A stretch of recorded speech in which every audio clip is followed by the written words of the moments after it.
no part of Africa as being foreign to me, because Africa, all of it, belongs to me and I belong to Africa.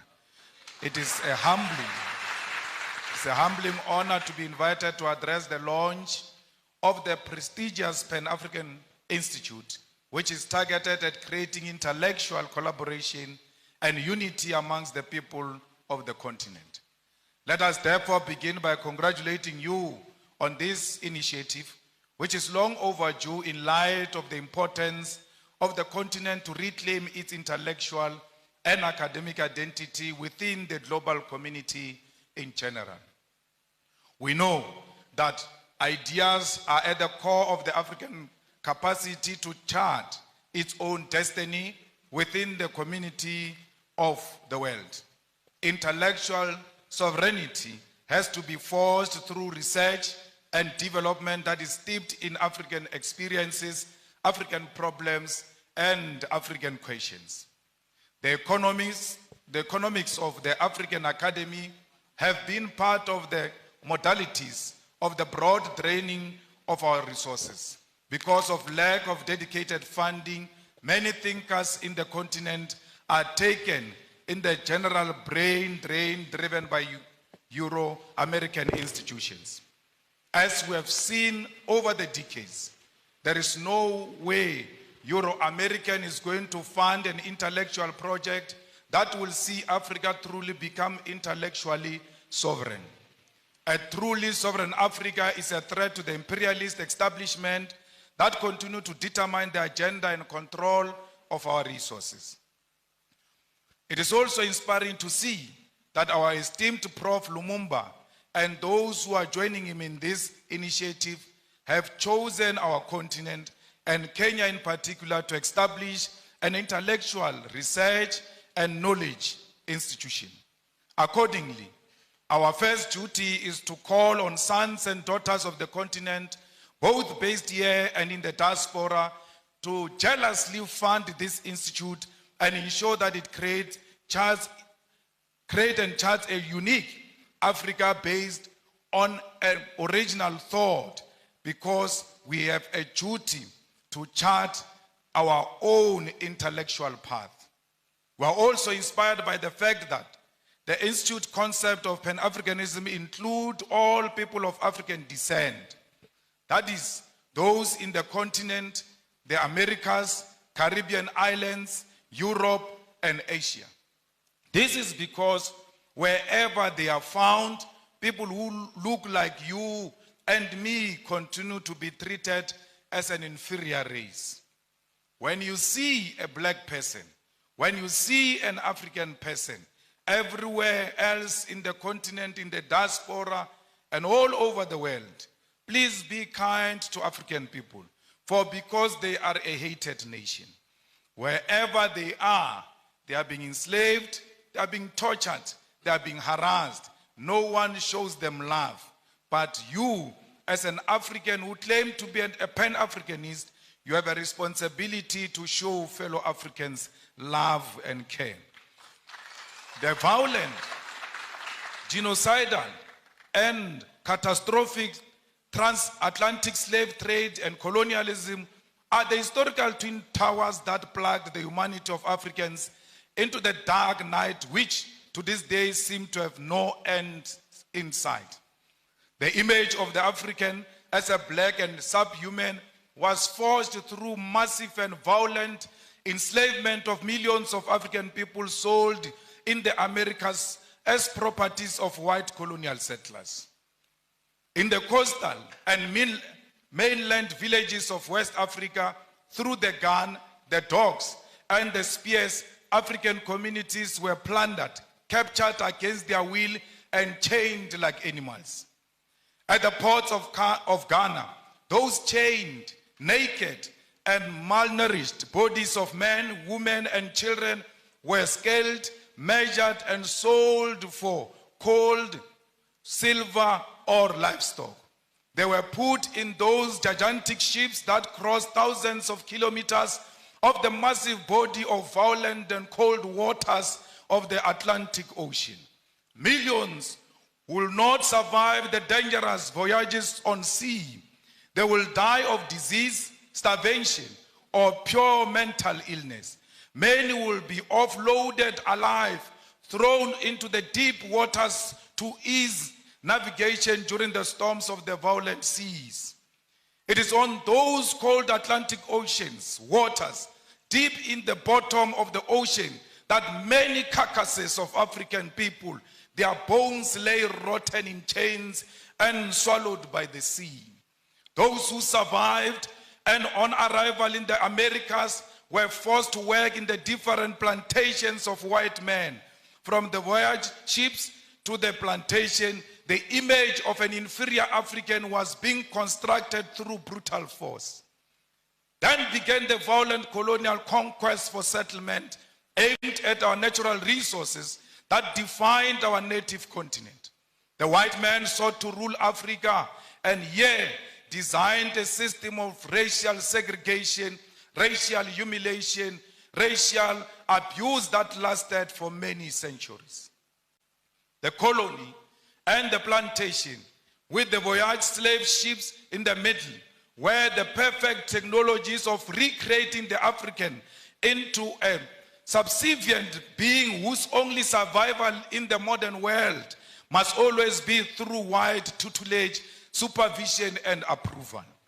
The transatlantic slave trade, colonial conquest, and colonial rule are responsible for the zombification of the African soul and its intellectual damnification and the psychotic condition where Africa and its people cannot handle their affairs without white supervision.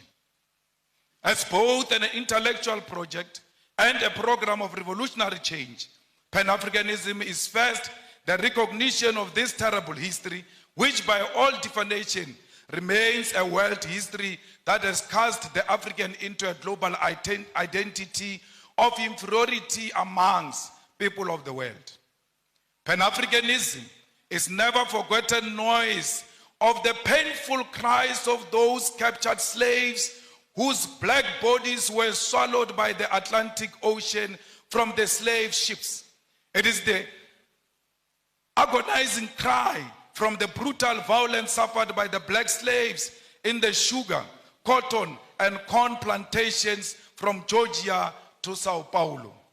Pan-Africanism is also the resounding victory from the theater of the Haitian Revolution from 1781 to 1804, led by the greatest descendant of our continent, Toussaint Louverture. Together with his patrons, they bravely led the first and only successful slave revolution in human history, defeating a combined European force commanded by a France Napoleon Bonaparte. It is the bravery of those African former slaves who will define citizenship on a racial definition of blackness, declaring that Haiti belongs to black people regardless of the color of their skin.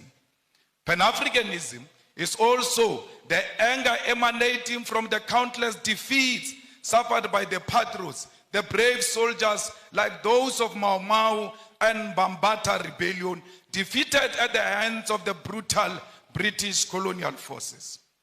It is the intellectual heritage of Marcus Garvey, W.E. Du Bois, Booker T. Washington, Harriet Tubman, Pixley Isaac Aseme, Charlotte Mateke, Winnie Mandela, Kwame Nkrumah, Seiko Tore, Julius Nyerere, Haile Selassie, C.L.R.A. James, Frantz Fanon, Thomas Sankara, and today our own Prof. Lumumba, together with us, must carry the mantle of the African Pan-Africanist core.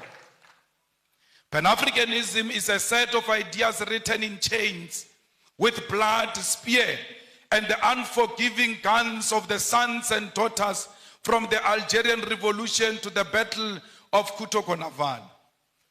It is the one-party state of Africa as a whole, as professed by Marcus Garvey.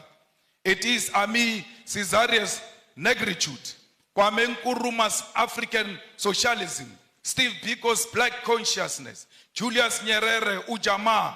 It is also Mbeki's African Renaissance, all based on forging a unity of African people who are formed by the same history and must seek after common destiny.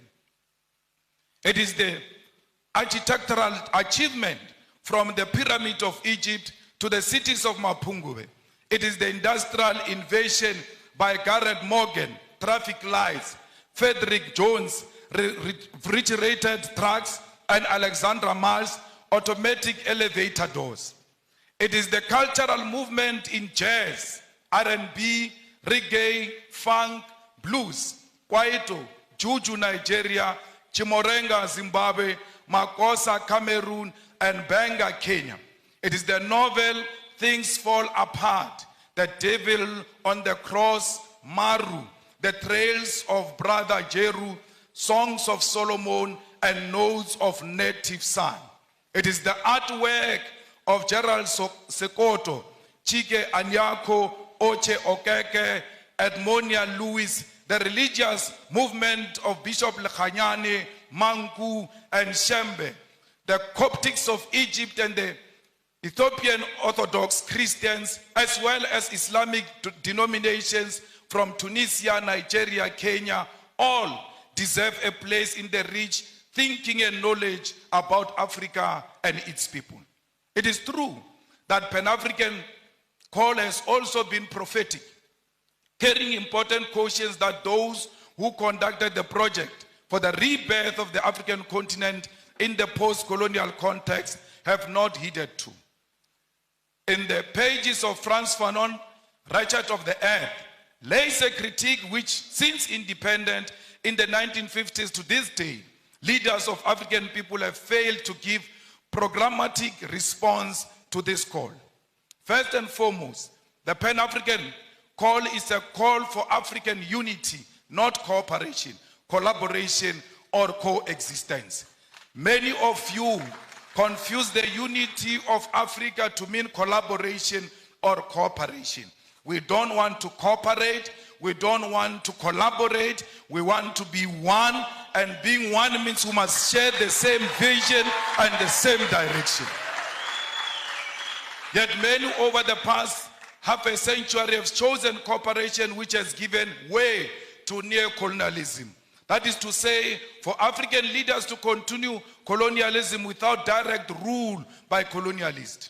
The launch of the Pan-African Institute right here in Kenya must help us intellectually to shift towards revolutionary Pan-Africanism, contribute to resolving some of the historical mistakes, blunders committed by post-liberation movements. We should state clear here that while the formation of the Organization of African Unity was a step in the right direction, the fact that the founding conference failed to unite the African continent is a historical blunder.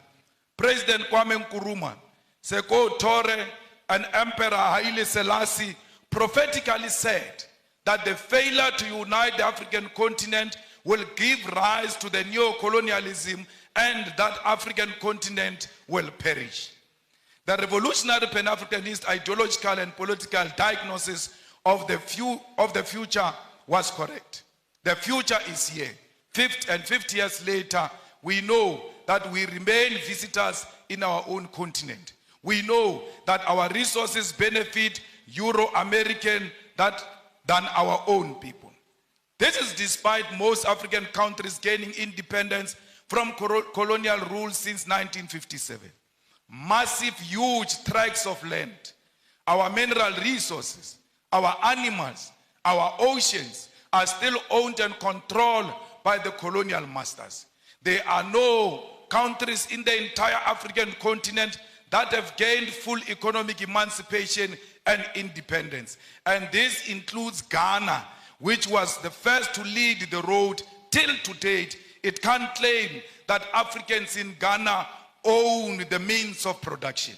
In 2016 report titled The New Colonialism reveals that there are 101 British companies listed on the London Stock Exchange that control an identified $1.5 trillion worth of resources in Africa in just 5 commodities: oil, gold, diamond, coal, and platinum. This is a very conservative figure since it includes resources listed by only some companies. Many companies do not provide the figures of the resources they control. And majority of these companies that do not tell us what they control and what they own in Africa are found in DRC, because they are the ones who fuel the divisions in DRC. They are the ones who fuel the fight in DRC, and they are stealing the resources of DRC because they know there is no proper accountability for such resources. The War on Want report on neocolonialism further illustrates that the fact that these 101 companies control and own the following key resources on our continent: 6.6 billion barrels of oil, currently worth 276 billion US dollars.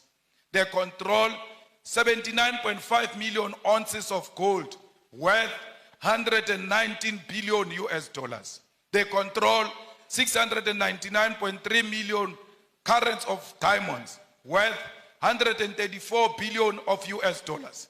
3.6 billion tons of coal, worth 216 billion US dollars.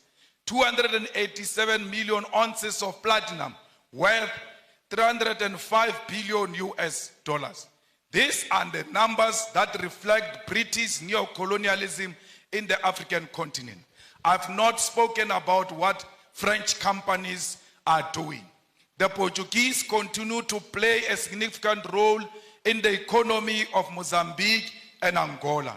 The French continue to micromanage all the countries that were their colonies, except the recent liberated zones of Mali and Burkina Faso.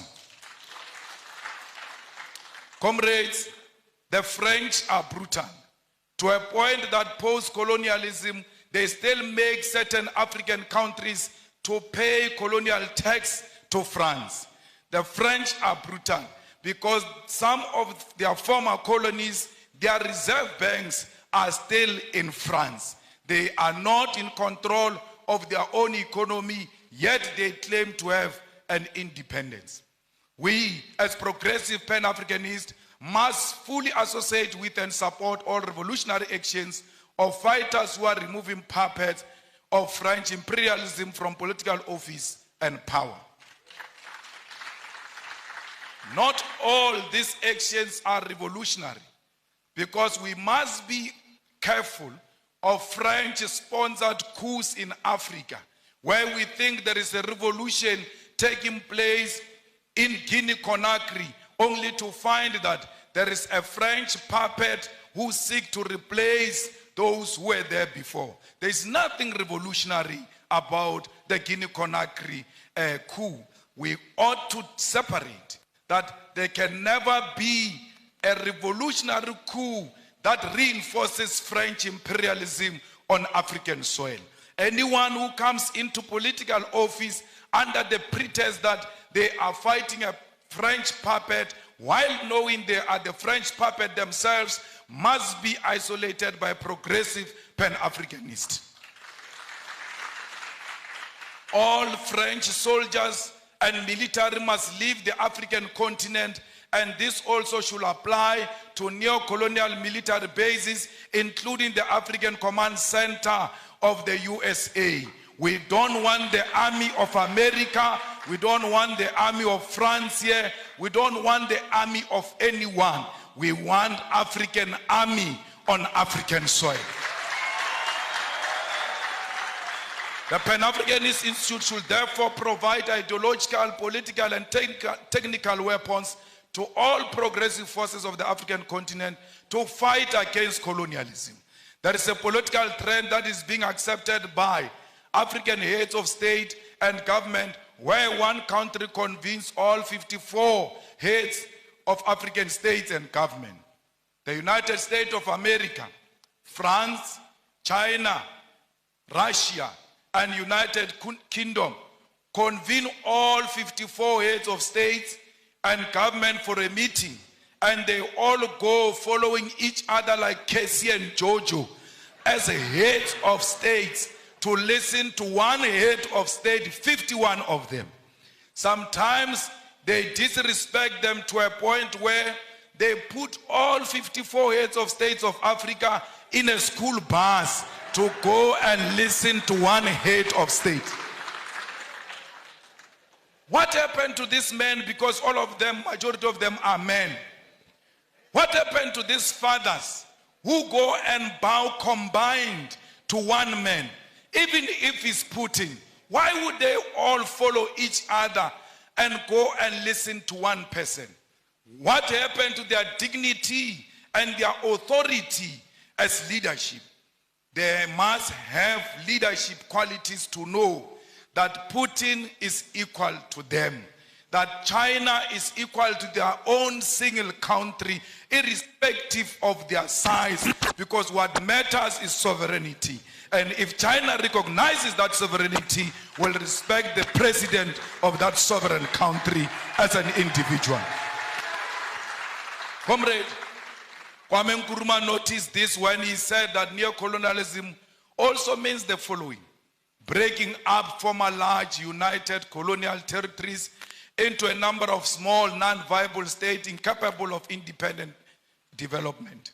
An external directed economic system and political policy, the state being obligated to take the manufactured products of the imperialist power to the exclusion of competing products from elsewhere.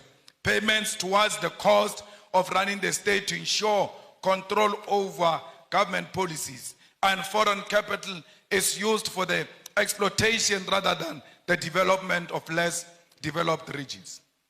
Governor, on my way here, we saw how the people here are working the land. We saw that there is no piece of land here that is not being utilized to the benefit of our people. But the question remains, where do these people sell these things? Because they can't consume all of them.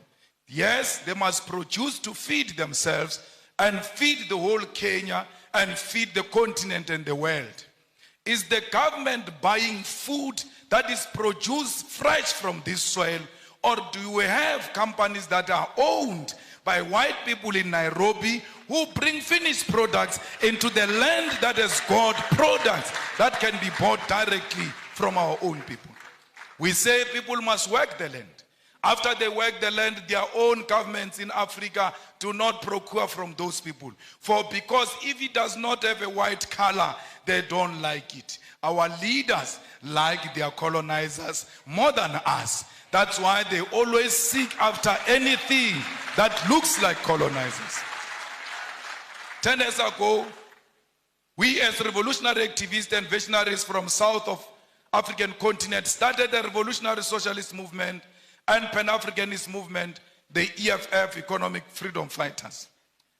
When we formed the EFF in South Africa, we told them that our organization is not for South Africa. Our organization is for all Africans. And we said this. We said this during xenophobic attacks of our people in South Africa, where people were being attacked because they come from outside South Africa. We chose to side with our people because we're necessitated by the fact that we love ourselves. And if you love yourself, you'll see a person from Tanzania in you. You'll see a person from Nigeria in you, because we are one thing. We as the economic emancipation movement did not only say we are Pan-Africanist. In one of our cardinal pillars, we said South Africa must engage in massive investment of economic development in Africa. Because if you keep on saying people are coming to South Africa, are looking for jobs, are going to take jobs from us, we can stop this thing of people coming to South Africa. How do you do it? Go and build massive economic development in African countries so that people can stay where they are and they can feed themselves from where they are. No one wants to leave his own home into some strange place. We leave our homes because we are searching for greener pastures.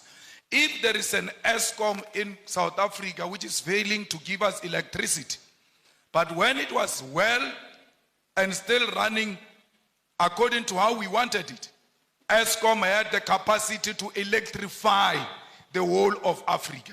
Why are you not going into the African continent and electrify the whole of Africa? Why is there no train that moves from Cape to Cairo, making sure that trade in Africa and movement of goods and persons is easy? Because if we do that, there's no one who can leave Lusaka to go and stay in South Africa. They can get into a train, go and do what they want to do in South Africa, and come back home and develop their own countries. We must make sure that this Africa is linked together. We must violently demolish the borders that exist between our countries, because those are not our borders. You cannot worship a border between Tanzania and Kenya and come and sit in this hall and say you are a Pan-Africanist. A Pan-Africanist means the first task is to get rid of colonial borders so that we bring Africa together in practical terms. I don't know if President William Ruto means it, because he said so many things and I can't locate him these days, because the things he said during election and the things he's doing now are two different things. I don't know. Because I heard him saying we need to do away with the dollar and build our own currency. But his actions are not speaking to anything of doing away with the dollar. The latest being putting a red carpet for a murderer, a person who killed the Kenyan people, coming into this country, receiving a red carpet and being saluted by our own army. This is not a Kenyan army, it's not a colonialist army. The Kenyan army is a product of the Mau Mau rebellion, and those who killed our people in the Mau Mau rebellion cannot be saluted by the same army of the children of those who were killed during Mau Mau rebellion. We have a duty to stay true to the cause. We have a duty to remind the King and Britain of what they did to us. Indeed, he shows no remorse. He says this was bad, it shouldn't have happened. But he runs short of, I apologize, I am sorry. He will never say he is sorry, for because he thinks that his race makes him superior and he's not qualified to apologize to those who are junior to him. We call upon the Kenyan government to be firm and to decide what they want to be. Do they want to be Pan-Africanist, or do they want to be proponents of neo-colonialism? You can't have it both. Only one call must be made, and that call is of Pan-Africanism. It's not easy being a Pan-Africanist, for because the mindset of our people is so colonized, they are going to isolate you. They are going to look at you as if you are a mad person. They are going to look at you as if you are unreasonable. But it is a cause worth pursuing because of the generation that came before us. We don't want visas. We want one currency for Africa, because our currency can be more powerful than the pound and the dollar combined, because London has got the biggest storage of gold, yet they don't have a single smallest mine of gold. their economy is based on our minerals. And if we safeguard our minerals and protect them and say out of these minerals, we are producing a currency that is going to compete internationally, we stand a good chance. We need African Central Bank. We need African Monetary Zone. We need African military combat, because these pockets of wars that are happening in Africa are not of our own making. They are sponsored wars so that those who continue to steal our resources can do so uninterrupted as we fight ourselves, amongst ourselves. So we need a military, a common defense system, the African High Command that will ensure the stability and security of Africa. We equally need a binding African court to deal with dictators who only exist in Africa to feed their friends and families. Those people must be prosecuted the African way, because ISIS is not meant to fight any crime, it's meant to pursue political fights. That's why ISIS will not declare a warrant of arrest against Netanyahu, but can declare a warrant of arrest against Putin, who has not bombed a hospital, who has not bombed a refugee camp, who has not declared a war on a certain ethnic group. We as Revolutionary Economic Emancipation Movement also associate with what Guinea's president Sekou Touré said in 1963. He said, above all, we must avoid the pitfalls of tribalism. There is tribalism taking place in DRC. All our leaders have taken a platform to support or to be against this one or that one. They've spoken on Palestine. They've spoken on the war between Russia and Ukraine. But I'm still to hear the stand of President William Ruto about the ongoing war that is not covered by anyone in DRC, where people are fighting over territorial expansion and plunder of resources, and blacks are killing other black people, and we pretend that we don't see. It's important as leaders of states and governments to always condemn violence and war, especially if it's barbaric and informed by tribalism and unjustifiable territorial expansions. Before you can speak about other countries, charity begins at home. Let there be peace in DRC. Without peace in DRC, Kenya will never know peace, because these rascals are going to learn from those wars in DRC and want to import them into Kenya. You have a duty to stop them there before they come into Kenya. Comrades, we will make sure the struggle of all immigrants, most of whom are economic migrants and asylum seekers in South Africa. We will never.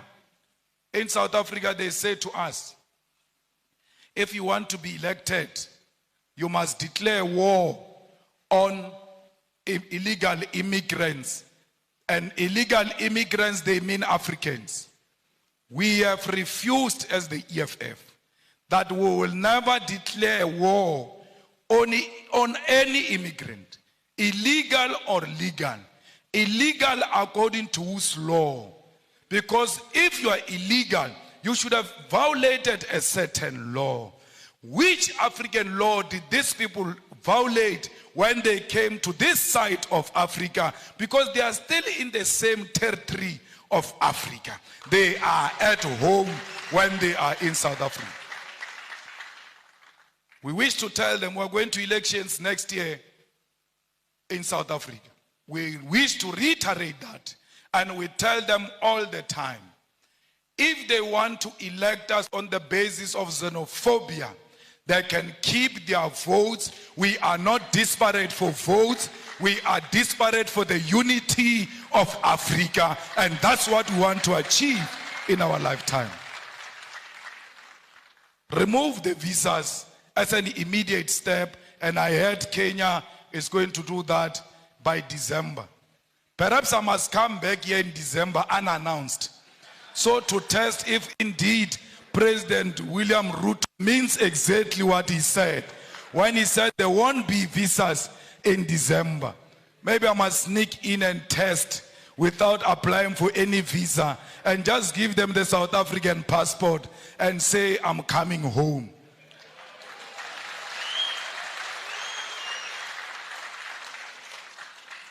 Mama, we want to commit in front of you and all the dignitaries who are here and the students that this Pan-African Institute will be supported by the EFF. We will ensure that indeed it has got a home in South Africa.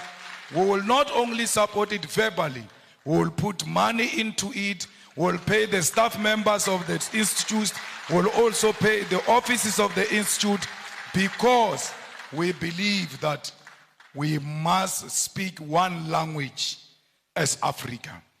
We will donate the books here at the university to ensure that every African writer has got his or her book in the Pan-Africanist Institute. Let's all spread the gospel. Indeed, it was not a mistake to launch it here in the rural areas, because no one must be left behind. If you can carry on your back the rural communities, you have no any other option to go anywhere except to go to the urban. But if you start from rural, there's no way you can cover the urban. But if you start from the urban, you are going to be reluctant to come to the rural. We are starting here to liberate our people in the rural areas, and we're going to the urban to ensure that everybody hears the message. Tell President Ruto that the people of Palestine are what Mau Mau was. Tell President Ruto that the people of South Africa are what Palestinian people are today.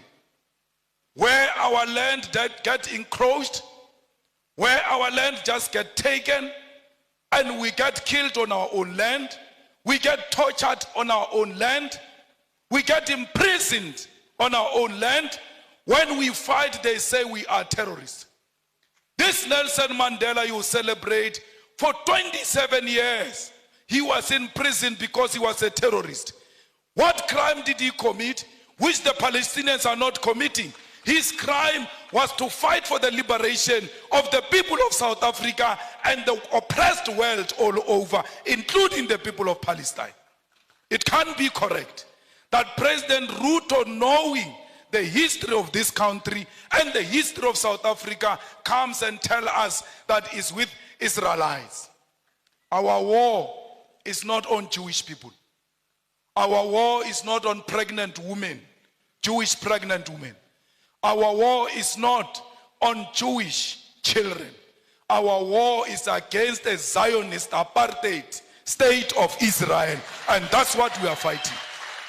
So if he got money from some Jewish person, we are not fighting that funder of his. We are fighting the state of Israel. We are not fighting individuals. We are fighting the state of Israel. At the age of 9 years, the Boers walked into my house and turned everything upside down, stripped my mother naked. When I see what those children of Palestine are going through, I can immediately relate that this is what apartheid looks like. We cannot be Pan-Africanist if we can't associate with the oppressed nation. Our Pan-Africanism is based on the basis that we are an oppressed nation ourselves. And everywhere else where we see an oppressed person, that person is our sister, that person is our mother, that person is our father, because we are not free until the whole world is free from imperialism and colonialism. I don't know if you'll regret inviting me after this. But my problem is that I tell my truth as is. And I say it to authorities without fear or favor. Till today, no one has ever sued me legally successful. Till today, no one has imprisoned me, because you can't imprison or sue the truth. The truth will always prevail. Comrades, we must make sure that as we live here, our sympathy is with the oppressed people. Look at Cuba. Its crime was to choose a different economic system to what America has chosen. And then they are under more than 60 years of economic embargo. What crime did the people of Western Sahara commit against Morocco? We are at the center of speaking the truth as a Pan-Africanist institute, because we've got the ear of the continent and the diaspora and the whole world.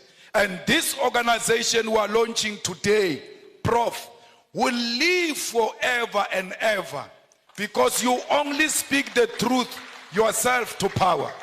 And you always make us politicians to want to check if indeed we are still on the right track. So an institution established by a person like you, we are guaranteed that it will live for long and it will live for generations to come. That's why we are proud to be here. I was not brought by a plane here. I was not brought by a car here. I was driven by the spirits of those people who were dumped in the oceans. And when they were dumping them in the oceans, their cries are still crying loud till today. They did not dump them in the ocean only. They dumped them chained on their hands and their feet, and they could not fight. When the sharks were eating them in those oceans, they could not fight. Even if you know that today I'm going to die, but it is always good to die fighting. That you must hold the shark even when you know it's going to swallow me. I must die fighting. Those people who died in the ocean said to me, you ought to arrive there. For because what you guys are going to start there is that which is going to seek reparations for us. As you leave this place and going back to your home, remember the people who died in the plantation, beaten, treated like dogs. Remember all of those slaves that asked for help and they never found help. But you must say to them in spirit, the help has arrived. And that help we declare today, that will fight the battles of the heroes and heroines of Mau Mau, of Mbambata rebellion, of the slaves. This Pan-Africanist is